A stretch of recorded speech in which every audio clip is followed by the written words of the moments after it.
देख पा रहे हो ना? सर सर आवाज आवाज नहीं आ रहा है। अभी अब आ रहा है? हेलो। अब आ रहा है। ठीक ठीक। तुम लोग का आवाज बड़ा तेज सुनाई दे रहा है। आप सुनाई दे रहा है मेरा आवाज? Yes hello. सर। हाँ सर। हाँ सर। ठीक ठीक ठीक। ऑर्गेनिज्म एंड पॉपुलेशन, ये तुम्हारा कौन सा चैप्टर हो जाएगा?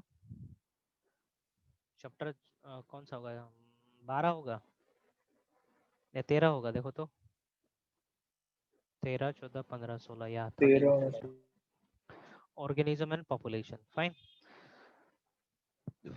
उससे मैं पहले थोड़ा इंट्रोड्यूस कर दूं। इकोलॉजी हम कर रहे हैं।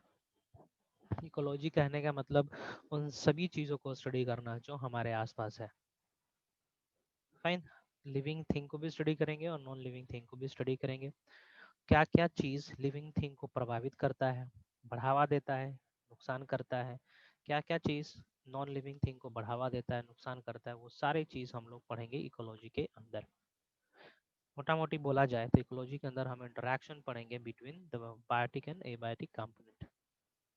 फाइन, तो स्टार्ट करते हैं हम लोग ऑर्गेनिज्म एंड पॉपुलेशन से। ऑर्गेनिज्म कहने का मतलब होगा एक इंडिविजुअल, ठीक है, एक इंडिविजुअल। ऑर्गेनिज्म यहाँ पे कहने का मतलब हुआ एक single individual, fine. And population means the collection of similar individual is called population. जैसे कि मैं बोलूँगा human population, so population is a collection of organism. Organism कौन है? ह्यूमन है। मैं बोलूँगा dog population, bacterial population, plant population, rice population, fine. चलिए, ऑर्गेनिज्म इकोलॉजी का डेफिनेशन हम यहाँ पे बता रखे हैं। Branch of biology which deals with the study of interrelationship between the living and non living component of environment, fine.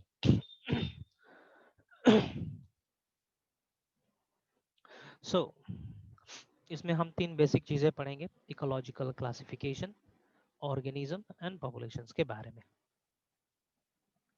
Fine. Ecological classification कहने का मतलब होता है कि इकोलॉजी में जो कंपोनेंट्स है उसको हम किस तरीके से अरेंज किए हुए हैं, किस बेसिस पे अरेंज किए हुए हैं, कैसे कैसे अरेंज कर रखे हैं, वो हमारे लिए कैसे लाभदायक है, हम उनका सर्विसेज किस तरीके से ले रहे हैं, हम उनको सर्विसेज किस तरीके से दे रहे हैं, फाइन। उसके बेसिस पे इकोलॉजिकल क्लासिफिकेशन करी गई है ना? सो जैसे कि ये असेंडिंग ऑर्डर में क्लासिफिकेशन करी गई है, फाइन। सो सबसे पहले इकोलॉजी में लाइक करता है कोई भी एक इंडिविजुअल, ध्यान देंगे, ठीक है। सबसे पहला कंपोनेंट होगा इकोलॉजी का इंडिविजुअल, कोई भी एक इंडिविजुअल होना है, फाइन। इंडिविजुअल्स को मिलाएंगे, बहुत सारे इंडिविजुअल्स को मिलाएंगे तो ये क्रिएट करता है पॉपुलेशन, फाइन। अलग अलग population forms the biotic component. अलग अलग पॉपुलेशन कहने का मतलब हो जाएगा ह्यूमन पॉपुलेशन, ठीक है, ह्यूमन पॉपुलेशन हो जाएगा, ठीक है। पी पॉपुलेशन, ओके, पपाया का पॉपुलेशन, ठीक है। मतलब population is nothing but the collection of species, ठीक है। यहाँ पे मैं मेंशन कर दे रहा हूँ,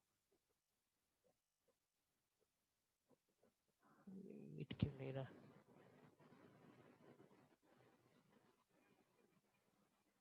population means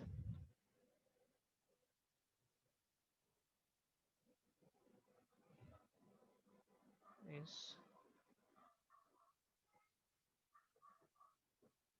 species, fine.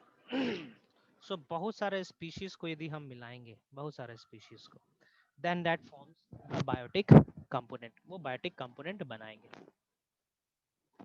Fine. बहुत सारे biotic component forms the ecosystem. चलते जाएंगे, देखते जाएंगे क्या है सारा का सारा चीज। बहुत सारे कंपोनेंट, सॉरी, बहुत सारे बायोटिक कम्युनिटी मिलके बनाता है इकोसिस्टम, फाइन। जैसे कि मैं बोलूंगा सॉरी, जैसे कि मैं बोलूंगा forest ecosystem, forest ecosystem, fine. Aquatic ecosystem, इसी का तरह फील्ड इकोसिस्टम, एक्वेरियम इकोसिस्टम, इस तरीके से, है ना। और बहुत सारे इकोसिस्टम मिलके बनाएंगे लैंडस्केप। फाइन। मान के चलो एक पर्टिकुलर एरिया है, उस पर्टिकुलर एरिया में जंगल भी है, झील है, ठीक ना, खेत है, ओके। तो इन सभी को एक एक इकोसिस्टम कह रहे हैं और सभी को मिला देंगे तो ये फॉर्म करेगा लैंडस्केप, है ना, एक लैंडस्केप हो जाएगा। और बहुत सारे लैंडस्केप को मिलाएंगे, बनेगा बायोम, एंड सारे बायोम को टुगेदरली हम लोग कहेंगे biosphere. Biosphere it represents the entire earth, ठीक है, पूरे तो अर्थ। लैंडस्केप क्या बताते हैं? लैंडस्केप कहने का मतलब होगा बहुत सारे इकोसिस्टम का कलेक्शन, ठीक है, बहुत यस। सारे इकोसिस्टम्स का कलेक्शन एक ही जगह पे, लैंडस्केप जैसे कि ये रहा, ठीक है। ये बहुत बड़ा एरिया होता है लैंडस्केप। फाइन। तो मान के चलो यहाँ पे जंगल झाड़ हो गया, यहाँ पे जंगल होगा, है ना, तो जंगल वाला इकोसिस्टम हो गया। यहाँ पे मान के चलो पॉन्ड है, ये भी एक इकोसिस्टम है। फाइन। ये फॉरेस्ट हो गया, ये पॉन्ड हो गया। मान के चलो यहाँ पे हम एग्रीकल्चर भी प्रैक्टिस कर रहे हैं, है ना, ये एग्रीकल्चर प्रैक्टिस हो रहा था यहाँ पे। सो ये तीनों अलग अलग इकोसिस्टम है ना, और तीनों को मिला के हम कहेंगे कि this is a single landscape. Fine. तो ये एक लैंडस्केप हुआ, इसी का तरह कोई और लैंडस्केप होंगे, और ये होंगे एक बड़े सी जगह में ही, उसको हम लोग कहेंगे बायोम। तो ऐसे ऐसे बायोम दुनिया भर में बहुत सारा है, जिसको टुगेदरली हम लोग कहते हैं biosphere. Biosphere represents our entire earth, जिसमें दोनों लिविंग और नॉन लिविंग कंपोनेंट्स आएंगे, जिसमें बहुत सारा बायोम्स होंगे, है ना। डिजर्ट का बायोम अलग होना है, एक्वाटिक का हाँ एक्वाटिक का अलग होना है, फाइन, टेरेस्ट्रियल का अलग प्रकार का होना है, एंड बहुत सारे बायोम छोटे छोटे लैंडस्केप्स के मिलके बने होंगे। और लैंडस्केप के अंदर छोटे छोटे इकोसिस्टम्स होंगे, जैसे पॉन्ड इकोसिस्टम होगा, फाइन, डेजर्ट इकोसिस्टम होगा, कहीं पे पहाड़ होगा, इस तरीके से।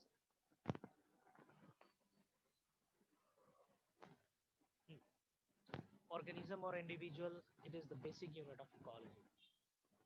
कोई भी ऑर्गेनिज्म को लीजिए, इंडिविजुअल के लीजिए तो वो दर्शाएगा बेसिक यूनिट ऑफ इकोलॉजी, वहीं से इकोसिस्टम स्टार्ट होना है। फाइन। बहुत सारे इंडिविजुअल्स को कलेक्ट कर लेंगे, then that forms the population. जैसे कि यहाँ पे दिखा होगा, tiger population, human population, ant population, elephant population, fine, mango population. Fine. Now biological community, ठीक है। Community, what is the dictionary meaning of community?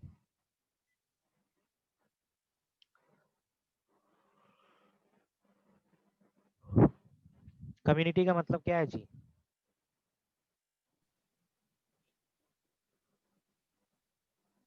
Sir different types of community कहने का मतलब, जैसे कि बोलते हैं ना, आर्य समाज, पंडित समाज, भुनियार समाज, ठीक है, अहिर समाज, शास्त्री समाज, रजक समाज, ठीक है, रविदास समाज। तो समाज मीन्स कम्युनिटी। फाइन। तो ये एक एक कलेक्शंस है पार्टिकुलर पॉपुलेशन के। सो बायोलॉजिकल कम्युनिटी कहने का मतलब क्या होगा कि अलग अलग प्रकार के पॉपुलेशंस का collection.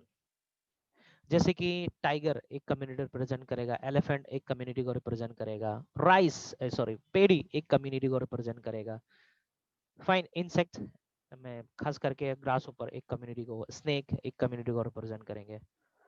Fine. So biological community का डेफिनेशन हो जाएगा ऐसे collection of different types of population या फिर स्पीशीज, ठीक है, बहुत सारे प्रकार के पॉपुलेशंस या फिर स्पीशीज।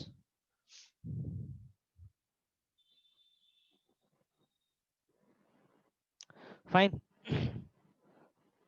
जिसमें एक कम्युनिटी दूसरे कम्युनिटी के साथ इंटरेक्ट कर रहा होगा, या फिर एक पॉपुलेशन दूसरे पॉपुलेशन के साथ इंटरेक्ट कर रहा होगा, उसको बायोलॉजिकल कम्युनिटी कहेंगे।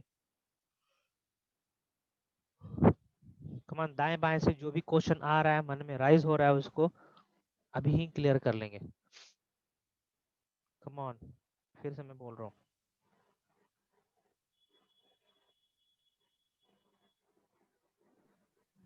सर एक पॉजिटिव है, एक क्या बोलते हैं, एक नेगेटिव है, एक हाँ जीरो है। आएंगे उसके पास आएंगे यार, अभी चिंता ना करो, उसके पास तो आएंगे, उसको तो करना ही है।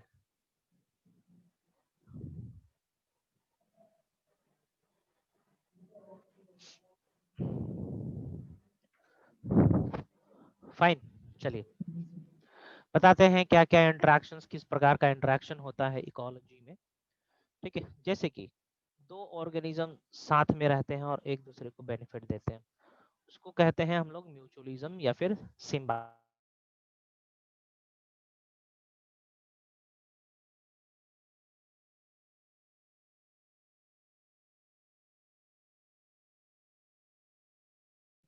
सर आवाज नहीं आ रहा।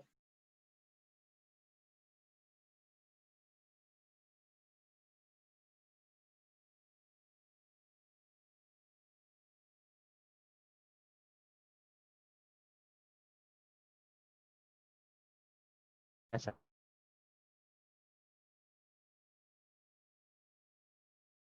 होना। Hello hello, yes sir. बाकी लोग कहाँ गए? बाकी लोग भी तो यही हैं। इसमें क्या आ रहा है, जूम मीटिंग तुम्हारा ही नाम आ रहा है। ठीक है let it be. Chandan Kumar तो बोल रहा शायद। फाइन, ये प्लस को प्रोटो कॉर्पोरेशन में ही प्लस प्लस दिखा रहे हैं, तो कुछ तो डिफरेंस होगा ना इन दोनों के बीच में। तो यही है, यहाँ स्क्रीन पे में दिख एकदम, रहा है। हाँ स्क्रीन नहीं दिख रहा है। No sir. Okay okay, let me share once again.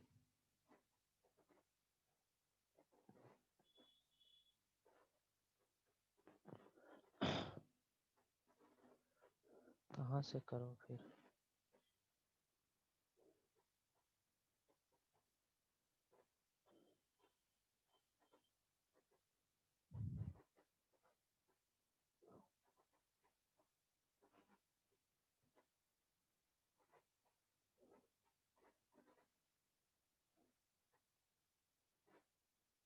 Okay, हाँ दिखा अब। Yes sir. Fine, see mutualism में भी प्लस प्लस, पोर्टर कॉर्पोरेशन में भी प्लस प्लस, कहने का मतलब कुछ तो डिफरेंस होगा, इसलिए तो लिख रखे हैं। बताएंगे फर्दर और एग्जांपल के साथ, ठीक ना। एक में ऑब्लिगेट है और एक में फैकल्टेटिव टाइप होगा। Next is amensalism. अमेंसलिज्म दो अलग अलग पॉपुलेशन के बीच का इंटरेक्शन को है, जिसमें एक इंडिविजुअल को नुकसान होता है और दूसरे को कुछ फायदा भी नहीं होता है। बताएंगे एग्जांपल के साथ। Commensalism, it is another type of interaction where one organism do not get anything benefit from the first one while the first one enjoy some benefit. Predator, predator is like competition ना, competition नहीं है, वो competition last में आएगा। Predator में क्या होता है, एक प्रे होता है और एक प्रेडेटर होता है, एक भोजन होता है और एक मालिक होता है, होस्ट होता है, ये ना यस क्या सर। बोलेंगे इसको, शिकार और शिकारी ना। हाँ। तो शिकारी को फायदा होना है और शिकार बेचारा मर जाएगा, जैसे कि लायन एंड डियर के बीच में।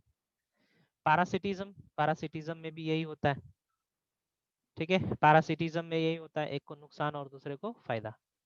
अब पूछोगे भैया प्रेडेटर और पैरासिटिज्म में डिफरेंस, तो पैरासिटिज्म बॉडी के ऊपर रहेंगे, है ना, बहुत लंबे समय तक रहेंगे और धीरे धीरे मारेंगे। प्रेडेटर में क्या होता है, तुरंत खा जाते हैं उसी समय मार के। कंपटीशन, कंपटीशन में दोनों को नुकसान होता है, दोनों फाइट करते हैं एग्जिस्टेंस के लिए, इसलिए माइनस माइनस साइन दिखा रखे। ठीक है, इन सभी के बारे में हमको डिटेल में पढ़ना है। फाइन, चलो इकोसिस्टम का एक बार डेफिनेशन पढ़ो, लैंडस्केप का पढ़ो, biome is most important. Biome से सबसे ज्यादा क्वेश्चन पूछता है एनसीईआरटी से, मतलब कि सीबीएसई में।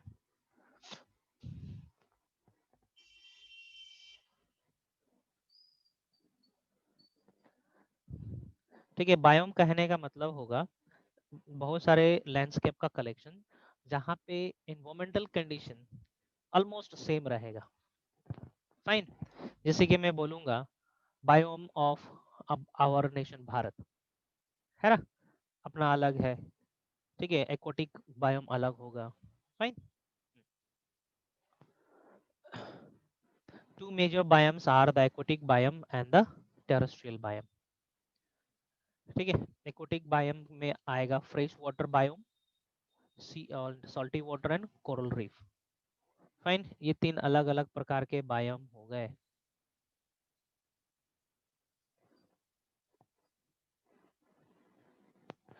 कोरल रीफ कहने का मतलब होता है नीचे, समुद्र के नीचे वाला एरिया,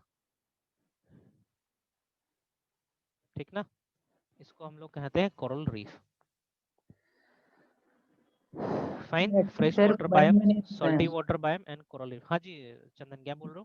तो बोल रहे एटमॉस्फेयर को हम लोग नहीं रखते हैं बायोम में। एटमॉस्फेयर को हमने बायोम में नहीं रखा। एटमॉस्फेयर उसमें भी तो कुछ कुछ ऑर्गेनिज्म रहता है ना। वो इंक्लूडेड है टेरेस्ट्रियल के पास ही, ठीक ना। Okay sir. है ना, हवा में तो कुछ फूड प्रेजेंट नहीं है ना, बस सिंपली घूम रहे इधर उधर, खाना थोड़ी ले पाते हैं वहां से, खाना के वहाँ लिए बस तो आना ही पड़ेगा जमीन पे। ट्रांसपोर्ट होता है। ना ना ना ना। टेरेस्ट्रियल में बायोम देख लेंगे, tropical region, sub tropical region, grassland, desert, cold desert, arctic या alpine tundra, tropical rain forest, है ना, ये सब हो गए आपके अलग अलग टेरेस्ट्रियल बायोम, है ना। ट्रॉपिकल रीजन का टेम्परेचर, अब ट्रॉपिकल रीजन में पहाड़ हो, प्लेट्यू हो, पोंड हो, है ना, एग्रीकल्चर लैंड हो, वहाँ का क्लाइमेटिक कंडीशन सेम होना है। डेजर्ट एरिया में भी कहीं पे पानी है, कहीं पे मिल गया खुदा खास्ता, है ना, मिल गया, पहाड़ है, कुछ भी है, तो वहाँ का क्लाइमेटिक कंडीशन ऑलमोस्ट सेम होना है डेजर्ट का। नेक्स्ट देखते हैं biosphere. Biosphere is the highest level of ecological classification containing all the biome, aquatic and terrestrial, दोनों आ जाएंगे। फाइन, जैसे कि देखो यहाँ पे हम बनाने डायग्राम बनाने की कोशिश करें हैं। A is representing here individual, then population COWMUNITY, community ECOSY, ecosystem, landscape, landscape हो गया ये, अलग अलग landscape forms biome, ठीक है, और बहुत सारा बायोम मिल के बनाते हैं बायोस्फीयर। हटाइए हटाइए, हम हटाइए, जो इंपॉर्टेंट है उसमें मैं फोकस करूंगा, ठीक है। Habitat, habitat is what, habitat वो जगह है जहाँ पे ऑर्गेनिज्म रिसाइड करते हैं। फाइन, माइक्रो हैबिटेट, हैबिटेट के अंदर भी और छोटा सा जगह, that is called micro habitat.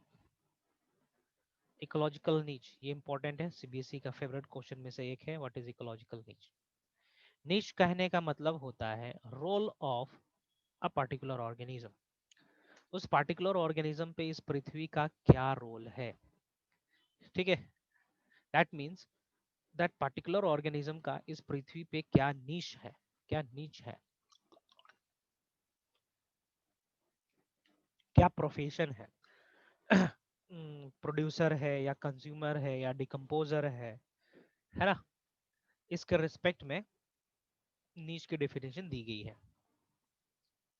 तो इंपॉर्टेंट है नीश, जैसे कि हम लोग हैं, वी आर कंज्यूमर्स, फाइन, हम लोग कंज्यूमर्स हैं, तो हमारा इकोलॉजिकल नीश हो जाएगा कंज्यूमर। प्लांट का हो जाएगा प्रोड्यूसर्स, और जितने माइक्रोब्स है इंक्लूडिंग बैक्टीरिया, फंजाई, है ना, प्रोटिस्टा, लोअर प्रोटिस्टा जो है, they belongs to the micro decomposer group. So इस पृथ्वी पे जितने भी ऑर्गेनिज्म एग्जिस्ट कर रहे हैं उनका तीन ही रोल है, प्रोड्यूस करना, उसको खाना, ठीक ना, और खाना का जो वेस्ट मटेरियल है उसको फर्दर डिग्रेड करके रिसाइकल कर देना। फाइन,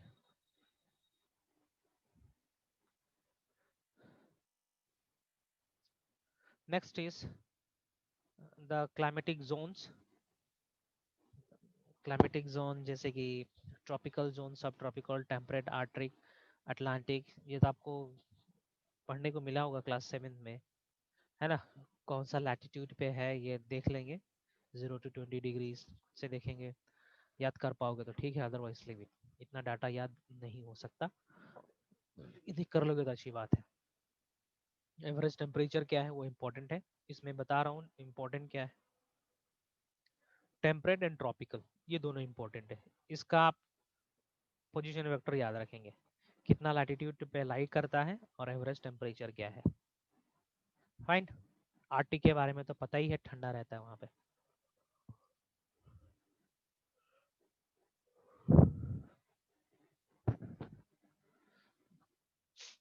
हाँ हाँ, zone with respect to altitude, tropical zone, sub tropical zone, temperate and temperate and alpine zone दिया गया है। फाइन, याद रखेंगे, ये कुछ खास नहीं है। इसमें लेप्स, 11.7 डिग्री क्या है, सिर्फ डिग्री हाँ है। बता रहा हूँ, लेप्स रेट करने का मतलब क्या होता है, ठीक है। ओके, लेप्स रेट कहने का मतलब if you will change yourself by 11.7 degree south or north, or if you'll move 1000 meters along with altitude, then you will face 6.5 degree Celsius change in the temperature. इसको कहते हैं हम लोग lapse rate, है ना, या तो ऊपर जाओ या फिर इस डायरेक्शन में जाओ, है ना, कितना जाओगे, 1000 मीटर, ओके, 1000 मीटर लिखा है, एल्टीट्यूड लिखा है ना ऊपर की तरफ, सॉरी, ये हो जाएगा तुम्हारा 11.7 डिग्री साउथ और नॉर्थ, और कितना एल्टीट्यूड, 1000, 1 किलोमीटर ऊपर जाओगे। सो आपको नॉर्मल टेम्परेचर से 6.5 डिग्री टेम्परेचर बदला हुआ दिखेगा, इसको कहते हैं हम लोग लैप्स रेट। समझे चंदन? Yes sir. ओके, इसको लैप्स रेट कहेंगे। फाइन, कल बायोलॉजी, कल क्लास है क्या आप लोग का? कल सिर्फ फिजिक्स का है, फिजिक्स और, सिर्फ एक ही क्लास है कल। हाँ यस सर। ठीक है, कल देखते हैं हम, होगा तो हम अपना भी क्लास लगाएंगे कल, ठीक ना। लैप्स रेट हो गया हो गया हो गया हो गया। चलिए, different types of biome associated with Bharat, ठीक है, tropical rain forest, tropical BROAD broad leaf and tropical deciduous forest, इसमें इंपॉर्टेंट है आपका ट्रॉपिकल रेन फॉरेस्ट और ट्रॉपिकल डिसिडियस फॉरेस्ट। फाइन, ये नहीं पूछता एग्जाम में कितना एवरेज टेम्परेचर है। फाइन, यदि याद कर पाओगे तो अच्छी बात है ना, रेनफॉल भी याद कर पाओगे तो ठीक है, अदरवाइज लेव इट। हाँ, की फीचर्स क्या है, यहाँ से क्वेश्चन आता है।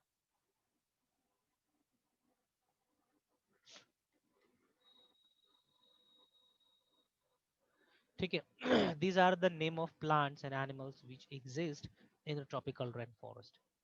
यूकैलिप्टस एग्जिस्ट करेगा, ठीक ना, माइक्रोराइजल एसोसिएशन होना है, ठीक है, हाइपिया, लायानास, ये सब पौधे के नाम है जो प्रेजेंट रहेगा इन सभी जगहों पे, इंपॉर्टेंट नहीं है। डिप्टेरोकार्पस, यूकैलिप्टस, माइक्रोराइजल एसोसिएशन होता है इन सभी में, ये याद रखेंगे। फाइन, इसमें याद रखेंगे समर के समय में पत्ते गिर जाते हैं in temperate broadleaf. Fine, temperate deciduous forest में साल, टीक, तेंदुआ, ठीक है, समर लीफलेस, ये सब पाए जाएंगे। ये तेंदू नहीं, तेंदू है, tendu is name of plant, ठीक है, ये रहेगा, फीचर से याद करना है आप लोग को।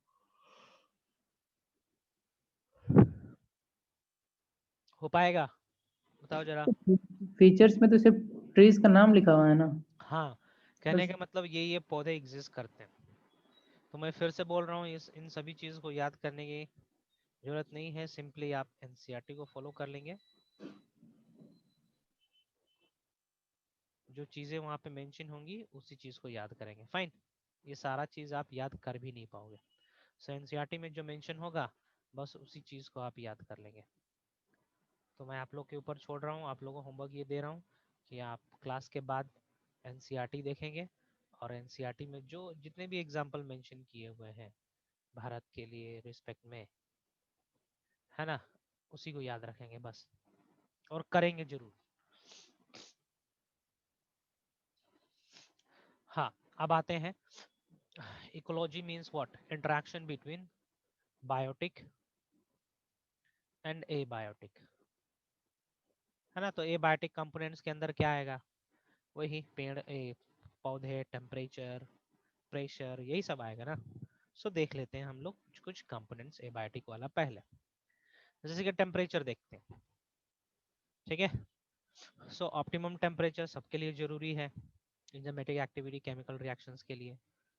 फाइन, ये हमारा बॉडी टेम्परेचर मेटाबॉलिज्म को डिसाइड करता है, रिएक्शन को भी डिसाइड करता है कि कितना रिएक्शन करना है, कितना नहीं करना है। जैसे कि कुछ कुछ ऑर्गेनिज्म होते हैं जो टेम्परेचर के अनुसार अपना टेम्परेचर भी बदलते रहते हैं, कुछ कुछ नहीं बदलते होते। हाँ, जैसे कि types of organism on the basis of temperature, ठीक है। Thermal tolerance, based on thermal tolerance, stenothermal करेंगे और यूरीथर्मल, EURYTHERML, ठीक है ना। स्टीनोथर्मल कहने का मतलब ऐसे ऑर्गेनिज्म, ठीक ना, जो कि कम टेम्परेचर पे भी, ठीक ना, सरवाइव कर सकते हैं कम टेम्परेचर, जैसे कि पोलर बियर्स हो गए, लेजर्ट हो गए, है ना, ये सब कम टेम्परेचर पे सरवाइव कर सकते हैं, ठीक है। यूरीथर्मल कहने का मतलब ऐसे ऑर्गेनिज्म जो कम टेम्परेचर और ज्यादा टेम्परेचर वाले रेंज को भी सह सकते हैं, उसको हम लोग कहेंगे यूरीथर्मल। समझ में आया? स्टीनोथर्मल कहने का मतलब ऐसे ऑर्गेनिज्म जो कम टेम्परेचर पे सरवाइव करेंगे। Fine, okay. और यूरीथर्मल कहने का मतलब ऐसे ऑर्गेनिज्म होंगे जो कम टेम्परेचर और हाई टेम्परेचर दोनों को सह सकते हैं, ठीक है, सरवाइव कर पाएंगे। Next, based on thermo regulation, कौन अपना बॉडी टेम्परेचर को मेंटेन करके रख पा रहा है, कौन नहीं कर पा रहा, ठीक है। इसके बेसिस पर ऑर्गेनिज्म को हम दो भागों में बांट रखे हैं, एक्टोथर्म्स एंड एंडोथर्म्स, ठीक है। एक्टोथर्म्स एंड एंडोथर्म्स, एक्टोथर्म वो होते हैं जो अपना बॉडी टेम्परेचर कांस्टेंट मेंटेन करके नहीं रख सकते, their body temperature keep on changing as the environmental temperature changes, है ना। So 99% plant, sorry, animals, 99.7% animals और सारे plant एक्टोथर्मल्स के अंदर आते हैं। ये अपना टेम्परेचर बदलते रहेंगे जैसे बाहर का टेम्परेचर बदलेगा। एक्टोथर्म्स, they maintain their constant body temperature throughout the year regardless of temperature present outside their body, है ना। और इस चीज को मेंटेन करने के लिए, ठीक ना, they invest 5 times more energy than these organism, fine, 5 गुना ज्यादा एनर्जी खर्च करते हैं एक्टोथर्म से अपने बॉडी टेम्परेचर को मेंटेन करने के लिए।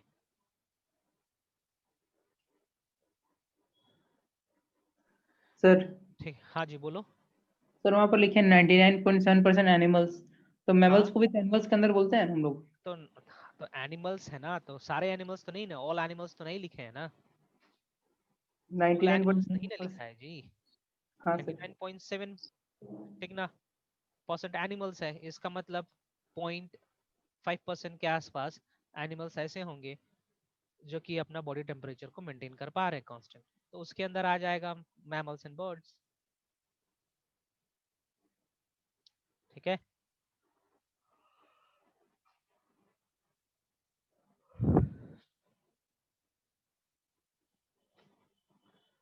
नेक्स्ट देखते हैं on the basis of climatic zone, ठीक ना। कुछ कुछ क्लाइमेटिक जोन्स होते हैं जहाँ पे टेम्परेचर हाई होता है, कहीं पे कम होता है, देख लेते हैं। मेगाथर्म्स, ये वो ऑर्गेनिज्म होंगे जिसके पास टेंडेंसी होगी हाई टेम्परेचर को अडॉप्ट करने के लिए। माइक्रोथर्म्स,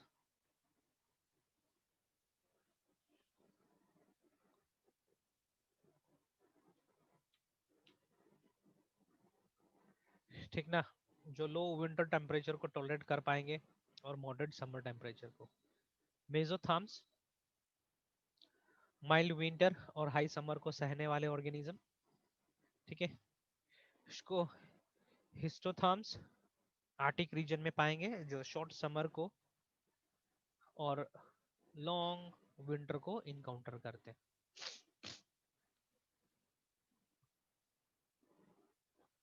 ठीक है, थर्मल स्ट्रैटिफिकेशन इन डीप सी और डीप लैक। पोंड में भी अलग अलग टेम्परेचर एग्जिस्ट करता है। जो टेम्परेचर बॉटम का है वो सेम टेम्परेचर ऊपर का नहीं रहेगा। फाइन, अलग अलग टेम्परेचर एग्जिस्ट करेगा।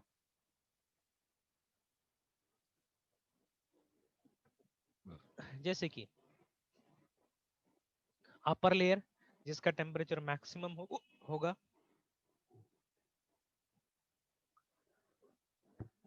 उसको हम लोग प्रोनाउंस करेंगे इपिलिमनियन। एक्सक्यूज में, रुकेंगे थोड़ा।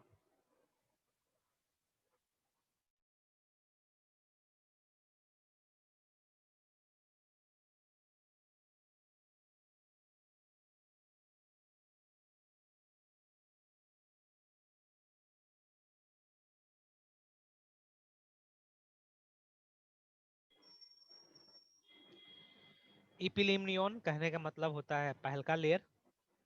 ठीक है, मेटालिमनियन बीच वाला लेयर जिसका टेम्परेचर 4 से 24 डिग्री के आसपास होगा, और हाइपोलिमनियन या हाइपालिमनियन, हाइपो हाइपर हाइपो बोल सकते हो।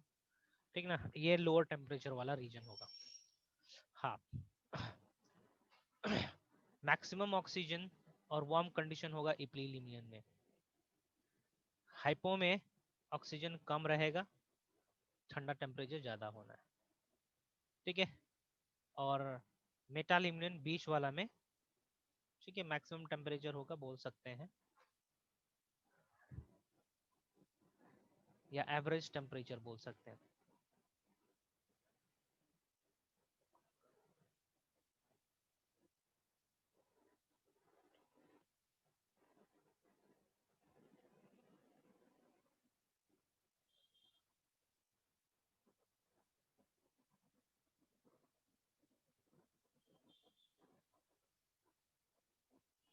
ठीक है, अच्छा टेम्परेचर एग्जिस्ट करना है मेटालिमनियन में। फाइन, तो मेटालिमनियन रीजन में मैक्सिमम ऑर्गेनिज्म पाए जाएंगे।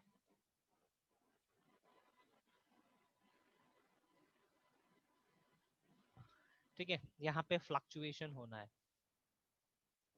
कि टेम्परेचर का फ्लक्चुएशन यहाँ पे होना है। दिस इज फ्लक्चुएशन, फ्लक्चुएशन नहीं है, ये फ्लक्चुएशन है। Fine, FLU।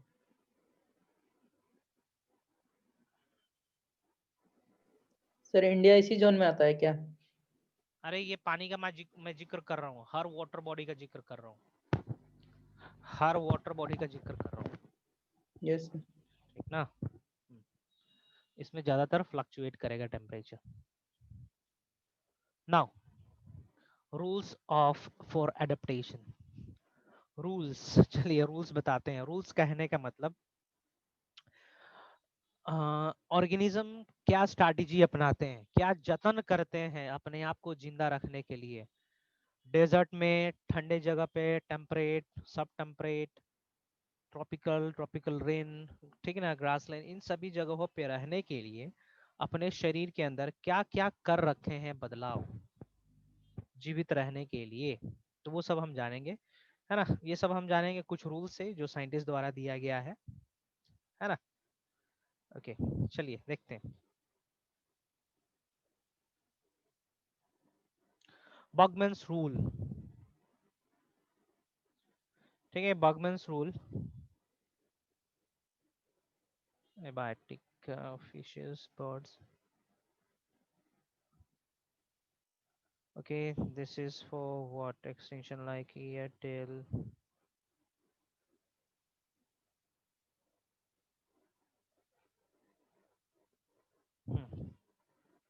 बर्गमैन्स रूल क्या कहता है? ठीक है, साइज ऑफ एनिमल पढ़ेंगे जरा। साइज ऑफ एनिमल और birds residing in colder area as compared to Animals residing in warmer areas. Size of birds. क्या बताना क्या चाह रहा है? Size of animal birds residing in colder areas compared to residing in warmer areas of what? छोटा होता है, बड़ा होता है,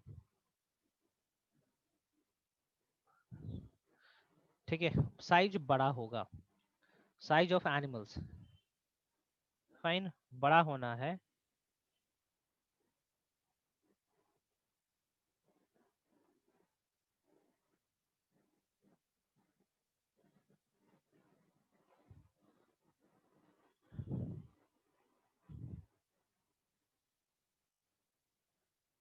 एनिमल्स का साइज बड़ा होगा एज कंपेयर टू जो कि गर्म जगह पे पाए जाएंगे।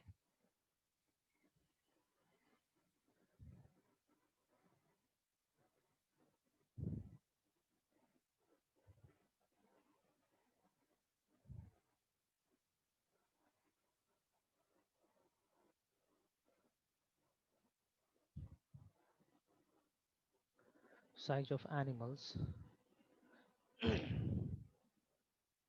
आर लार्ज, ठीक है, as compare to animal residing in warmer area.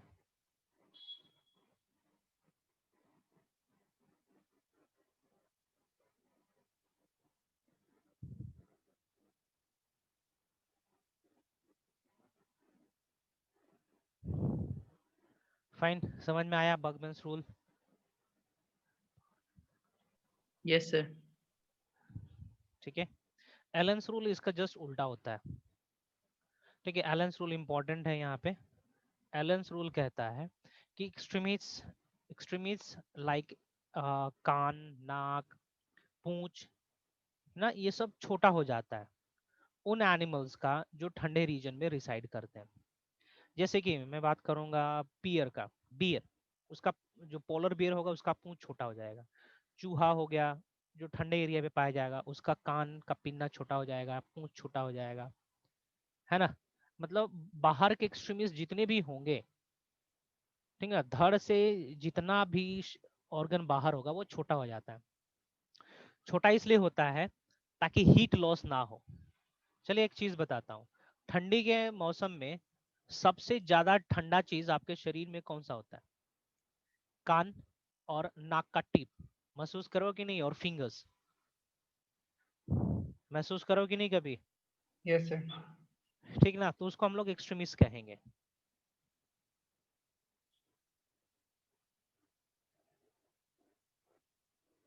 है ना। ओके, तो ये कहता है एलेंस रूल। रेंज रूल, ठीक है, ज्यादातर एप्लीकेबल होता है बर्ड्स के लिए ही।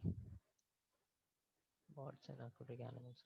Birds of colder areas has narrow wings while broader wings are present in the birds residing in warmer area, है ना। छोटे इसलिए होते हैं ताकि सरफेस एरिया घट जाए और टेम्परेचर कम लॉस हो, ठीक है।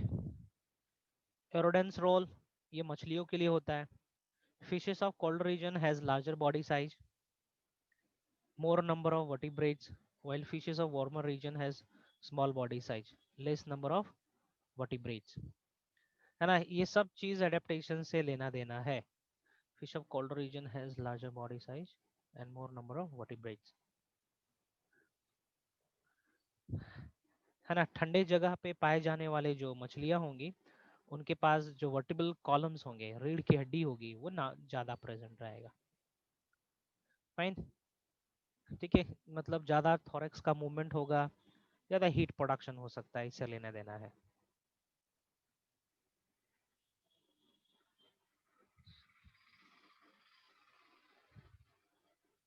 ये पढ़ो जरा चारों रूल, और कहीं पे समझ में नहीं आ रहा हो तो पूछेंगे। इसमें एलेंस रूल बहुत ही इंपॉर्टेंट है।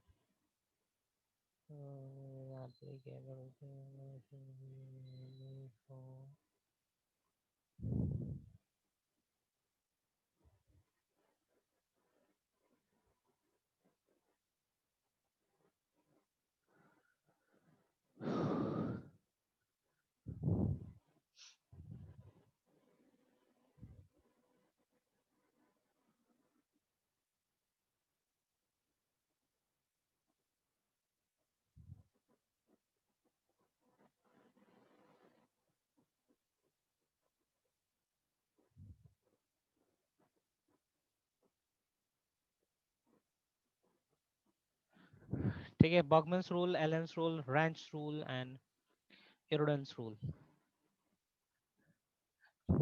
यदि पढ़ लिए तो हम आगे बढ़ेंगे, बताओगे?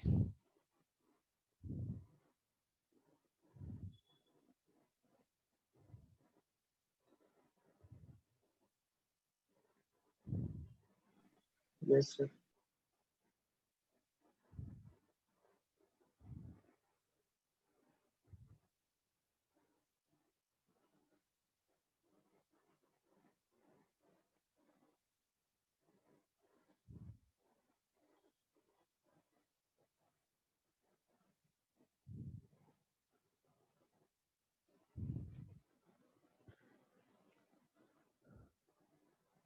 ठीक है, चलिए देखते हैं दूसरा एबायोटिक कंपोनेंट वाटर।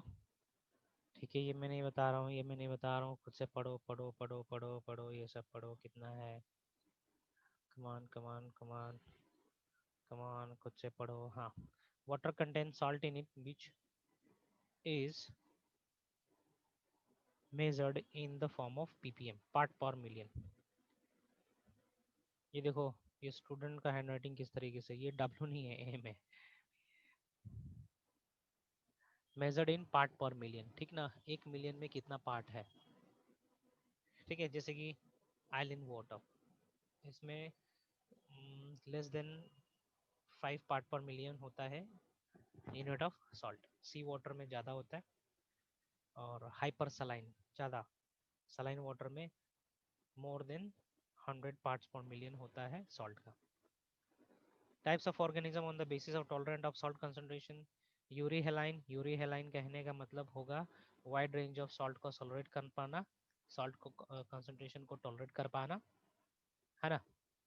कम साल्ट भी हो तो सर्वाइव कर लेंगे, ज़्यादा साल्ट हो तभी सर्वाइव कर पाएंगे। स्टीनो कहने का मतलब नारो रेंज, एक पर्टिकुलर रेंज को ही हम, एक पर्टिकुलर रेंज को ही सर्वाइव कर पाएंगे सॉल्ट को।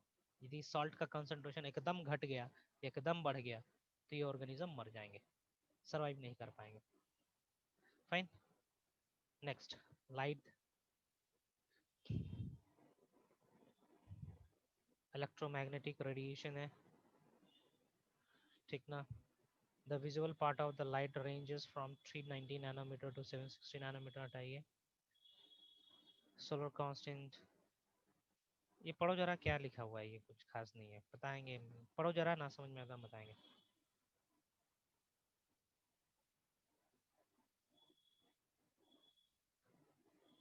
क्या है solar constant, GSC?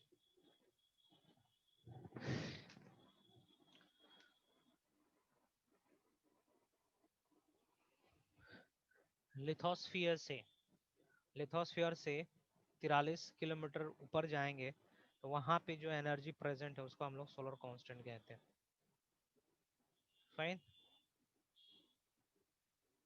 The amount of energy present is 2 calorie, 1 centimetre square में इतना कैलोरी एनर्जी प्रेजेंट है। फाइन फाइन फाइन, ये शॉर्टर वेवलेंथ, हायर वेवलेंथ, हटाओ हटाओ हटाओ, ठीक ना। Electromagnetic spectrum can be divided into shorter radiation and higher radiation. Shorter radiation में हो जाएंगे ultraviolet, C, B and A. क्या रेंज करता है, हटाइए, ये सब इम्पोर्टेंट नहीं है। यूवीसी इज मोस्ट लीथल, ठीक है।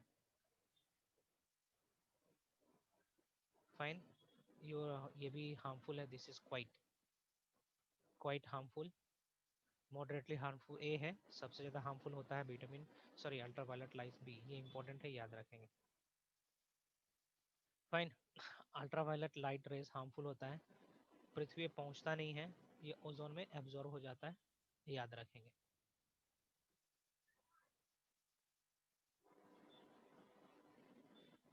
ठीक है, हेरियोफाइट्स कहने का मतलब वो प्लांट है ना, विच नीड्स और which can tolerate wide range of light. ठीक है, स्क्योफाइट्स जो कि नैरो रेंज ऑफ लाइट को टॉलरेट कर पाएंगे, नैरो रेंज में सर्वाइव कर पाएंगे। सिंपल सा है, कोई ज़्यादा डिफिकल्ट नहीं है। टर्म याद रखेंगे बस, टर्म्स से क्वेश्चन आता है।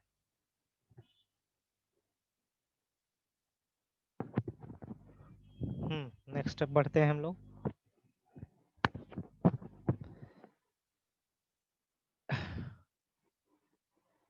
Effect of light on living organism. पढ़ो जरा, ये कुछ खास नहीं है, ये पढ़ो यहाँ से लेके यहाँ तक। उसके बाद हम ये एक्सप्लेन करेंगे लिटरल जोन क्या है, लिमेंटिक जोन क्या है, फोटिक जोन क्या है, ये सब हम बताएंगे। ऊपर वाला पढ़ो, effect on plants and effect of animals. Let me know once you are done. Sir जो इफेक्ट ऑफ लाइट है वो रिप्रोडक्शन में कैसे इफेक्ट करता है? Okay, reproduction, melanin, limbic system. Limbic system नहीं पढ़ाया था ना,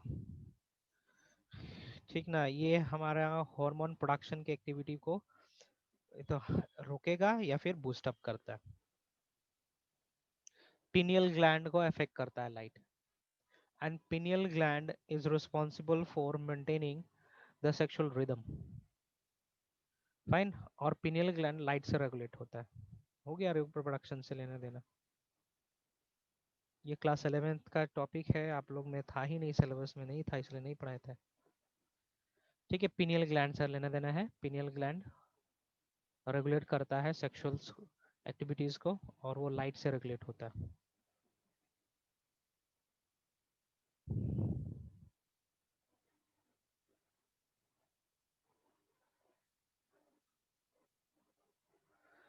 ठीक है, किसी किसी ऑर्गेनिज्म में लाइट ज़्यादा पड़ेगा तो पिनियल ग्लैंड सेक्स हार्मोन का प्रोडक्शन कम करेगा, किसी के केस में ज़्यादा करेगा, है ना। तो कोई एनिमल्स लॉन्ग डे वाले सीजन में रिप्रोड्यूस करते हैं, कोई एनिमल लॉन्ग नाइट वाले सीजन में रिप्रोडक्शन करते हैं।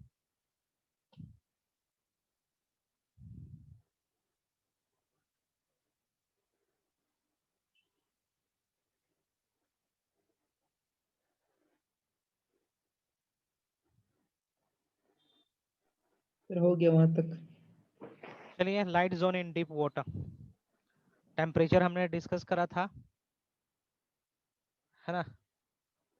हाइपोथर्म याद आ रहा है ना। अब देखते हैं हम लोग लाइट का कंडीशन।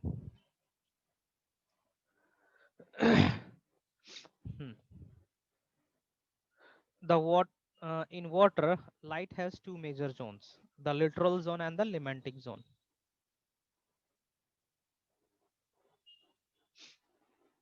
ठीक है, लिटरल जोन और लिमेंटिक जोन में बांटा गया है।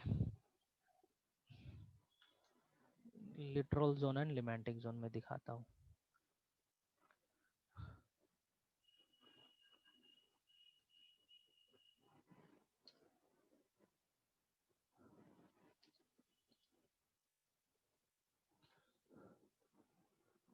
LIGST क्या आया?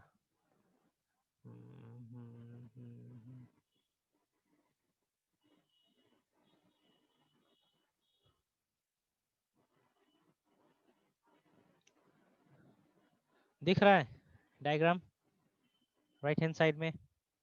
Literal zone, limnetic zone, profundal zone. Hello hello. Yes sir, दिख रहा है। ओके, हाँ चलिए आते हैं। फाइन। लिटरल जोन कहने का मतलब इस जोन को हम लोग लिटरल जोन कहेंगे। कहाँ गया यार?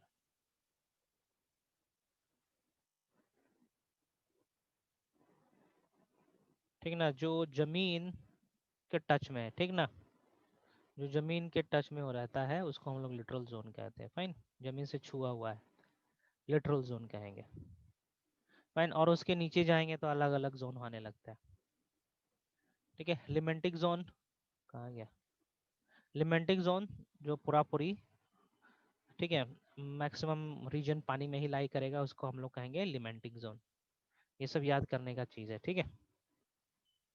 हाँ, लिमेंटिक जोन में फोटिक जोन लाई करेगा, फाइन, 20 से 40 मीटर वाले एरिया में, ठीक है, and it can go up to 200 metre. उसके बाद आएगा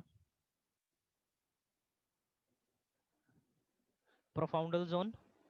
प्रोफाउंडल जोन में आपका आ जाएगा डार्क जोन एंड अब्रेसिल जोन, और सबसे नीचे आ जाएगा बेंथिक जोन। बेंथिक जोन कहने का मतलब नीचे वाला, एकदम बीनीथ वाला, ये वाला रीजन जो सबसे नीचे है ना, प्रोफाउंडल के सबसे नीचे, उसको हम लोग बेंथिक जोन कहेंगे।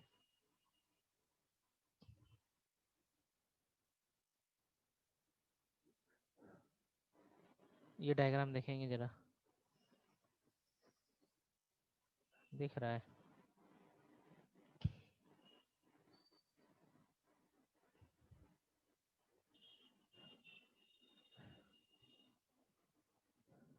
लिटरल जोन जमीन के सटा हुआ जोन रहेगा।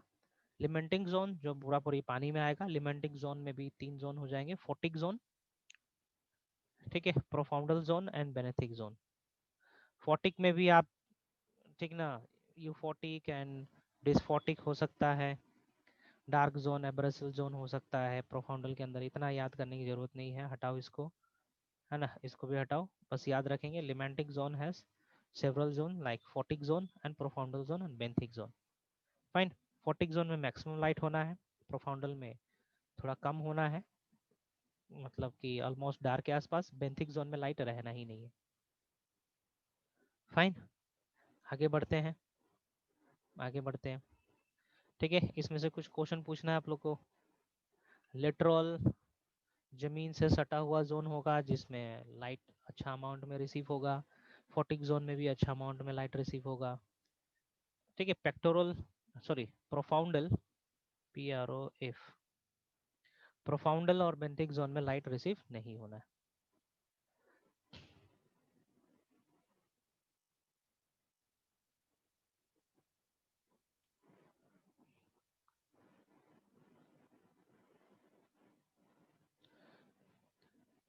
The rate of photosynthesis is more than the rate of respiration. इसका मतलब समझे? We are talking about the euphotic zone. ये important है, euphotic zone के बारे में हम बात कर रहे हैं।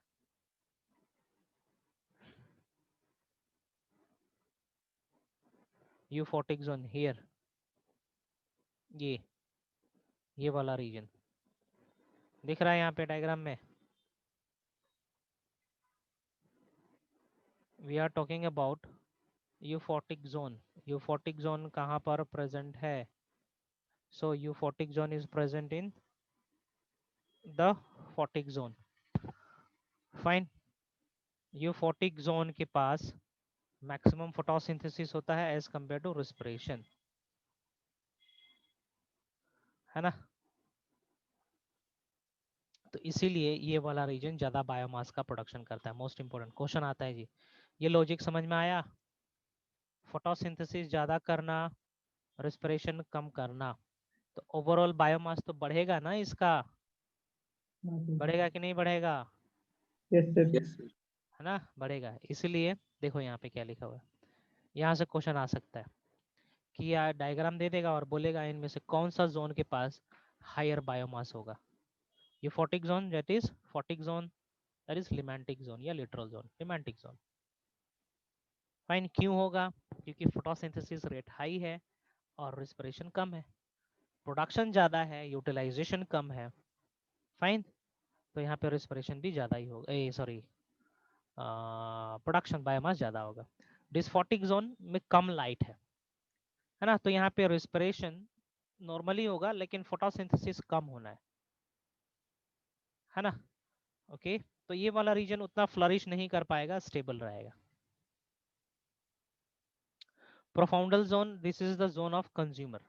कंज्यूमर कहने का मतलब ये प्रोड्यूसर का जोन है ही नहीं है। इस जोन में सिर्फ खाने वाले ऑर्गेनिज्म ही रहेंगे जो दूसरे के ऊपर डिपेंडेंट रहेंगे। ठीक है, बेंथिक जोन, ठीक है, मिट्टी वाला जमीन जहाँ पे सिर्फ माइक्रो ऑर्गेनिज्म डिकम्पोजर्स रहते हैं। ठीक है, स्नेल्स, स्लग्स, ठीक है, अदर कार्निवोरस ऑर्गेनिज्म रिलाई करेंगे। ठीक है, यहाँ पे कंप्लीट डार्कनेस होता है।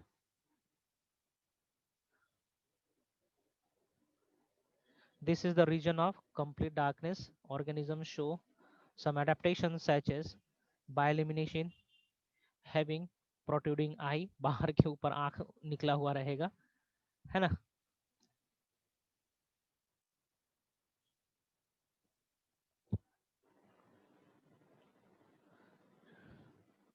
ठीक है, गॉडकॉप्स फिनोमेनन में बताया था आप लोगों को क्लास 11 मेडिकल में। ठीक है, डीप इनसाइड सी में, ठीक है, जनरली वो प्रोफाउंडल जोन के आसपास ही लाई करता है ना। वहाँ पे लाइट बहुत कम रीच करता है और लाइट लाइट स्टेबल, मतलब कि एक पार्टिकुलर वेवलेंथ का मूव नहीं करेगा, कभी कभी ज़्यादा कभी कभी कम तरीके से मूव कर सकता है ना। तो वहाँ के जो साइनोबैक्टीरियास होंगे, रेड एल्गी होंगे, वो सरवाइव कर पाते हैं by following Gaidukov phenomenon. Gaidukov phenomenon में बताया था कि tendency of the plant to change the pigment in order to receive the light from wide range, है ना, अलग अलग प्रकार के पिगमेंट में कन्वर्ट हो जाना फोटोसिंथेटिक पिगमेंट को, ताकि अलग अलग प्रकार के वेवलेंथ लाइट को एब्जॉर्ब कर सके। समझे? Yes sir.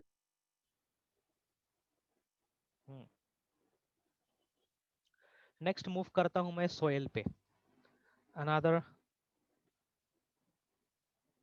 एबायोटिक कंपोनेंट, ठीक है। Natural property of soil depends upon climatic condition, weathering, topography, residual, transported soil, alluvial soil, क्या लिखा हूं मैं, हाँ,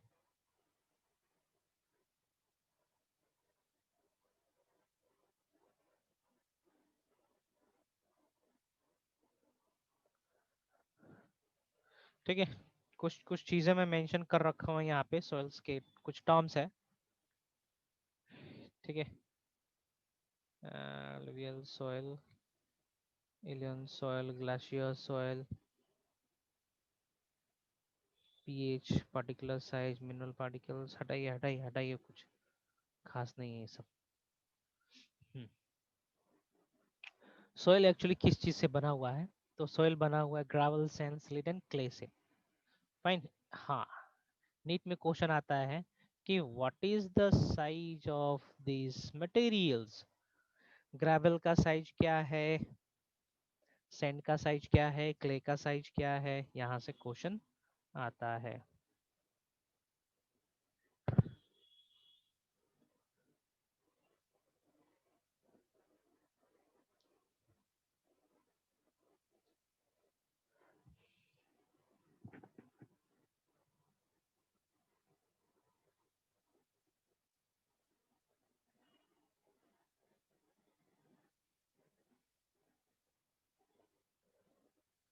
ठीक है, पीएच से क्वेश्चन आएगा तो बताना, इट्स नियरली 6.5 टू 7.5 न्यूट्रल के आसपास रहता है, ठीक ना, मेंशन किए होंगे भी। हो गया ये, देखो जरा, स्मॉल पीबल्स, इसका साइज कितना होगा। क्वार्ट्स, SiO2 बालू जिसको रेत कहते हैं, इसका साइज इतना। फाइन ग्रेन क्वार्ट्स, बहुत छोटे छोटे डस्ट पार्टिकल्स, इसका साइज इतना। फिर मिट्टी आ जाएगा, उसका साइज इतना होता है। सॉइल प्रोफाइल, सॉइल प्रोफाइल कहने का मतलब किस प्रकार का मटेरियल से बना हुआ है सॉइल। तो इसके लिए हमें एक पेडोन लेना पड़ता है। पेडोन कहने का मतलब एक 3D स्ट्रक्चर होता है सॉइल का, जिसमें अलग अलग लेयर्स दिखते हैं। पैटर्न ऑफ सॉइल मैं यहाँ पे दिखा रहा हूँ।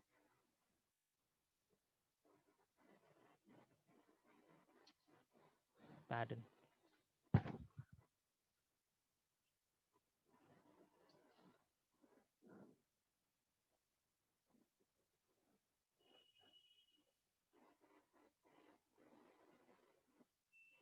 जैसे कि ये देख पा रहे होंगे आप लोग। फाइन, इसको हम लोग पैटर्न कहेंगे। फाइन, इसमें हम स्टडी करेंगे अलग अलग कंपोनेंट्स सॉइल के। कहाँ गया?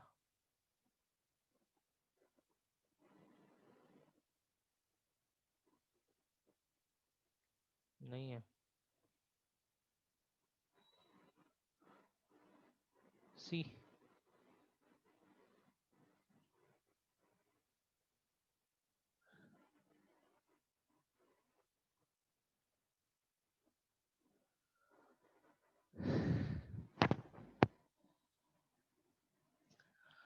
ठीक है। तो यदि हम लेयर की जिक्र करेंगे सॉइल के पास, तो इतने सारे लेयर एग्जिस्ट करते हैं, ठीक है। ओ लेयर या फिर ओ होरिजन, देन ए होरिजन, बी, सी, डी और आर होरिजन। इसमें भी सब होरिजन्स होते हैं। फाइन, ओ होरिजन में रिच ऑर्गेनिक मटेरियल्स होते हैं। यहाँ पे मटेरियल्स, सॉरी, मैन्योर बनता भी है। Fine.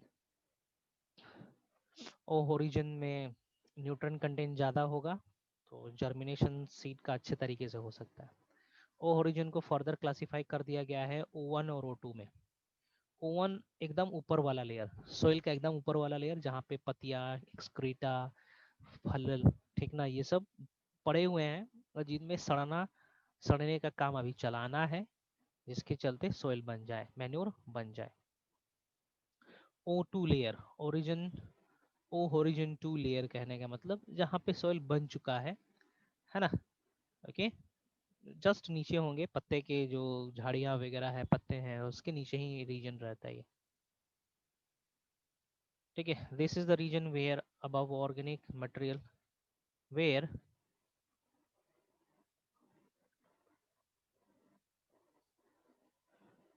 this is the region where all organic material are present in different stages of decompositions, which is called duff. Further degradation of duff results in formation of humus, amorphous, dark colored, having high water holding capacity. This is the reservoir for inorganic molecules.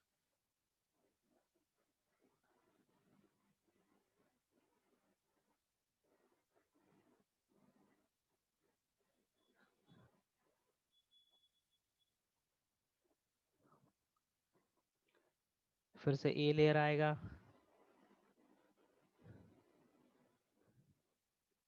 Humus का layer है ये, high microbial activity होना है, थोड़ा black colour का होगा ये, ठीक ना। हाँ, A2 इज लाइट, LIGHT, थोड़ा लाइट होता है A2 रीजन। लीचिंग प्रोसेस के चलते यहाँ पूरा मटेरियल नीचे चला गया है। This is called the region of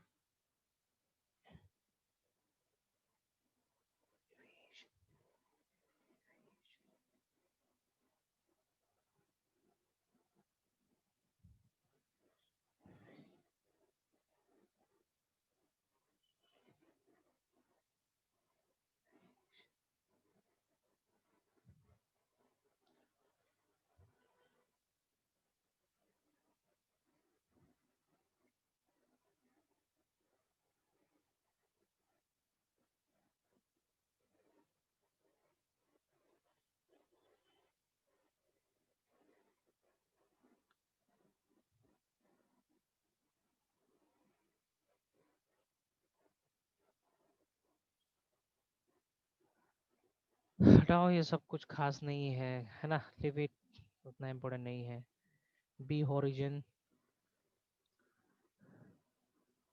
ठीक है, बी ओरिजिन वो होगा जहाँ पे लीचिंग मटेरियल आके इकट्ठा होता है ना। ओके, और इसको हम लोग एलिविएशन जोन भी कहेंगे। एलिविएशन जोन कहने का मतलब जहाँ पे मटेरियल्स लीस्ट आउट होके इकट्ठा हो रखे। Fine, so this is B origin, B origin देख पा रहे हैं यहाँ पे, है ना, यहीं पे इकट्ठा होंगे, इसके बियॉन्ड नहीं जा पाएंगे। हटाइए हटाइए हटाइए, ये सब कुछ खास नहीं है, हटाइए हटाइए, not so important, live it live it live it live it.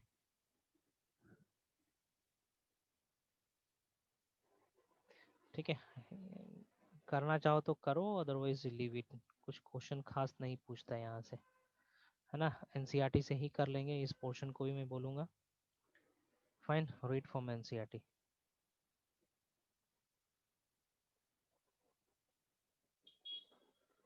Soil वाला टॉपिक एनसीईआरटी से पढ़ेंगे, है ना, करने की आवश्यकता नहीं है यहाँ से, बहुत कुछ दिया हुआ अननेसेसरी भी है, अब क्वेश्चन नहीं आता है यहाँ से, live it.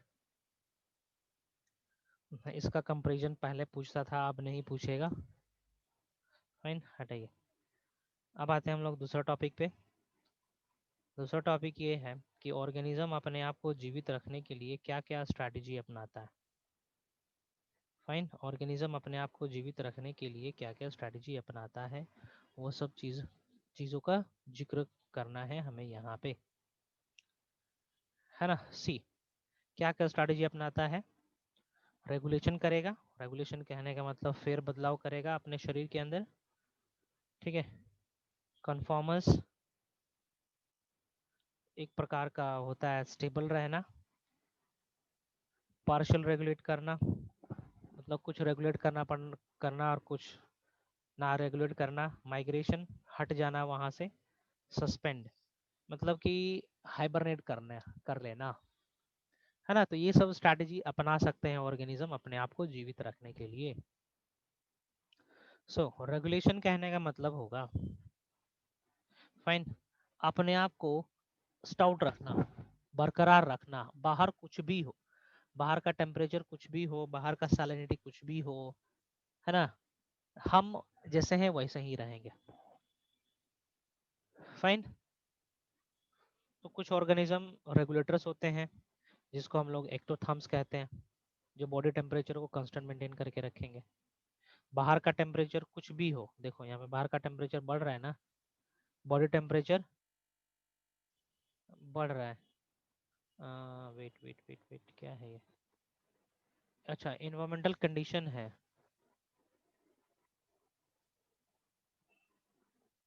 Bodies internal condition, environmental condition.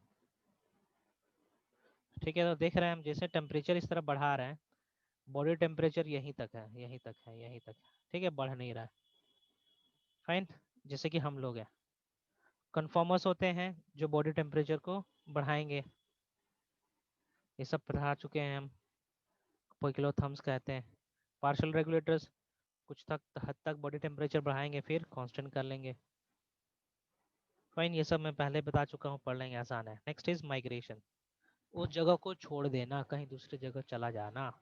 मान के चलो भारत है, भारत में समर आने लगा, है ना, तो समर इधर टॉलरेट नहीं कर पाएंगे ऑर्गेनिज्म, तो यहाँ से छोड़ के कहीं दूसरे जगह चले जाएंगे, इसको हम लोग माइग्रेशन कहते हैं। कुछ ऑर्गेनिज्म दिन में कहते हैं, कुछ पीरियोडिक माइग्रेशन करते हैं, कुछ सीजनल माइग्रेशन एनिमल्स होते हैं। सबका मतलब बता रहा हूँ, डे माइग्रेशन मीन्स हर दिन अपना ओरिजिनल जगह, अपना घर छोड़ के कहीं दूसरे जगह जाके बसेरा करना, खाना इकट्ठा करना, उसको डे माइग्रेशन कहेंगे। पीरियोडिक माइग्रेशन मीन्स कुछ सीजन्स में या फिर फॉर पर्टिकुलर पर्पस के लिए माइग्रेट करना एक पर्टिकुलर एरिया में, जैसे कि फिशेस वगैरह स्पाउनिंग के लिए, अंडे देने के लिए, बच्चे देने के लिए, है ना, सलाइन वाटर से फ्रेश वाटर में जाएंगे या फिर कोल्ड वाटर से हॉट वाटर, वाइस वर्सा में करेंगे, है ना। इसको हम लोग कहते हैं periodic migration. Followed by fish for laying egg, fish fresh water moves to sea water is called catodromus, and fish from sea water moves to fresh water is called एंड्रोमस। याद रखेंगे बस। सीजनल माइग्रेशन, है ना, season, एक season में इधर रहेंगे, दूसरे सीजन में भाग जाएंगे कहीं दूसरी जगह। शॉर्ट डिस्टेंस माइग्रेशन करते हैं वेल्स, लॉन्ग डिस्टेंस माइग्रेशन में आते हैं तुम्हारे बर्ड्स, जैसे नॉर्थ पोल से साउथ पोल माइग्रेट करते हैं। फाइन, सोचो कितना डिस्टेंस ट्रैवल करते होंगे, 717,600, दाएं दाएं सैकड़ा, 1000, 10,000, 17,600 किलोमीटर ट्रैवल करते हैं लोग। जैसे कि साइबेरियन क्रेन है, भरतपुर में आते हैं विंटर इन कोलोराडो नेशनल पार्क, याद रखेंगे, ठीक है। साइबेरिया से आते हैं ये सब भरतपुर में, याद रखेंगे, यहाँ से क्वेश्चन आता है एग्जाम में। सस्पेंड, सस्पेंड कहने का मतलब होता है कि डोरमेंसी में चल जाना, है ना, उसको हम लोग कहते हैं सस्पेंड। फाइन। जैसे कि प्लांट वगैरह देखे होंगे आप लोग, बीज बना के अपना पूरा बॉडी को ख़त्म कर देते हैं, और जैसे ही फेवरेबल कंडीशन आएगा बीज से फिर से पौधा निकल आएगा। फाइन। और ऑर्गेनिज्म स्पोर्स सिस्ट बना लेते हैं अपना वजूद को बचाने के लिए। Fine fine fine. एनिमल्स में क्या होता है जी, एनिमल्स में हाइबरनेशन होता है, एस्टिवेशन होता है, टाइपोज होता है। Hibernation that is called winter sleep, है ना, एस्टिवेशन को समर स्लीप कहा जाता है। डाइपोज कहने का मतलब both winter sleep and summer sleep, ठीक है, जिसमें टेम्पोरली इंटरप्ट हो जाता है, जिनमें ग्रोथ और डेवलपमेंट नहीं होता है, और ये फॉलो करते हैं कौन, ज़ूप्लैंक्टन्स। फाइन।